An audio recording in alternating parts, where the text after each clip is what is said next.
C'est un roman qui revient sur l'annexion de la Crimée par la Russie en 2014, ce que le fleuve doit à la plaine aux éditions Weyrich et le nouvel ouvrage du journaliste belge et écrivain Alain Lallemand que l'on part retrouver à Bruxelles. Bonjour, merci d'être avec nous. C'est votre 5e roman, une belle histoire d'amour face à l'invasion russe. Il y a Nina et Kash, lui est tatar, et Myriam et Oleg, caucasiens de Crimée. Et vous racontez comment ils vont vivre le début de l'occupation en Crimée en 2014. Est-ce que ce sont leurs doutes, leurs peurs qui ont inspiré votre roman ? Je pense que ce sont aussi mes doutes et mes peurs, mes incompréhensions. Rappelez-vous que nous, journalistes, nous avons été évacués de la Crimée lorsque les Russes ont fermé l'espace aérien et je suis monté dans le dernier siège disponible dans cet avion en ayant, je pense, davantage de questions que de réponses. Et par ailleurs, il y avait de manière évidente un questionnement des Tatars. Les Tatars avaient été persécutés sous la Grande Catherine, avait été persécutée en 1917, en 1944 à nouveau, lorsque des petits hommes verts sans un signe distinctif débarquent et prennent le contrôle de leur parlement. Je pense que les Tatars, tout de suite, dans mes conversations, me disent « Vous allez voir, ça va être pour nous ». Ça n'a pas été pour eux, pour leurs pommes tout de suite, mais ça a été dans les mois qui ont suivi. Et c'est parce que j'avais gardé une sorte de fil à la patte avec cette presqu'île que je connaissais peu, que j'avais envie de découvrir, que je me suis intéressé à leurs questionnements, à leurs doutes, à leurs soucis, lorsque véritablement cette invasion s'est matérialisée. Et justement, comment se passe cette prise de contrôle de la part d'un envahisseur non identifié clairement ? Vous écrivez « Des petits hommes verts bien polis prennent le contrôle du Parlement ». Comment s'est faite cette prise de contrôle de la Crimée ? Ce qui est très spécifique que moi je n'avais jamais vu dans aucun autre conflit, c'est le fait d'avoir des individus qui n'étaient pas identifiés. Alors évidemment, ils parlaient russe et vous pouviez penser qu'ils étaient russes, mais la langue russe est quand même une dominante dans la région et donc les Ukrainiens se disaient ok, si ce sont des Russes, à quoi est-ce qu'ils correspondent? Est-ce qu'ils viennent de Sébastopol?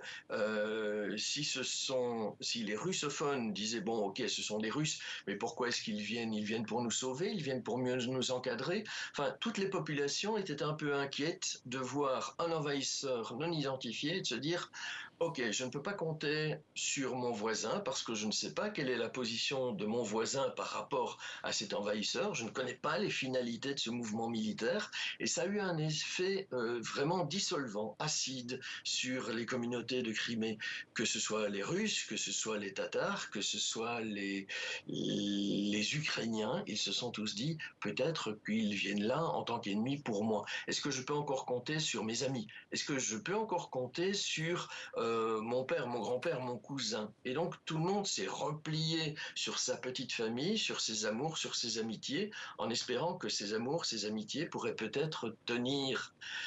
Mais est-ce qu'elles ont tenu ces amours, ces amitiés? Moi, 10 ans plus tard, je voudrais savoir et je me suis dit que la meilleure manière de poser la question aujourd'hui, c'était d'y revenir par un roman. Parce qu'un roman, c'est honnête.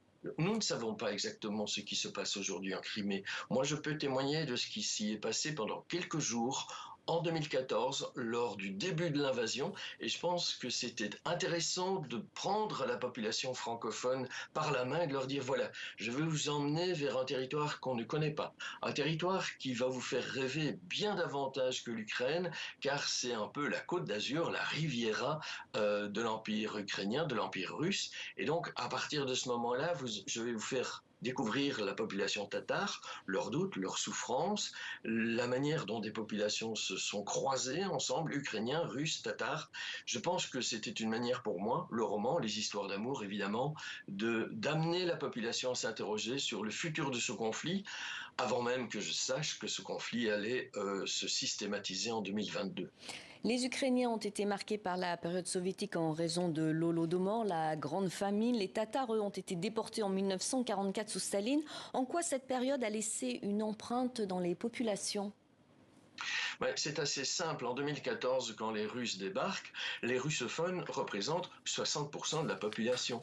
Donc ça veut dire qu'au XVIIIe siècle, et puis au début du régime bolchevique, et puis à nouveau, vous l'avez rappelé avec Staline, on va épurer, on va expulser cette population tatare. La Crimée, c'est historiquement un khanat.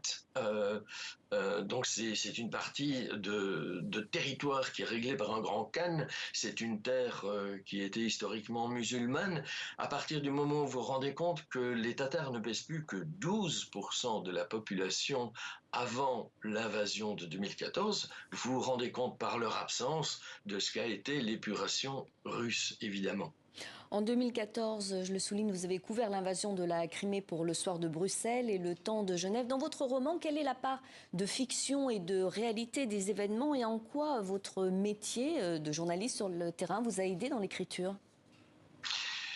Je dirais que le métier de journaliste m'a certainement forcé à avoir un cadre historique, à avoir un cadre géographique, à avoir un cadre militaire qui est parfaitement celui de la réalité du moment.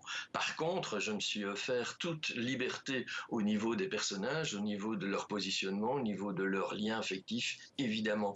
Il y a une strate dans ce roman qui peut surprendre, hein, qui est une strate un peu thriller, un peu polar. Elle est extrêmement documentée parce qu'en plus d'avoir été correspondant de guerre quelques années, j'ai également été un spécialiste du crime organisé.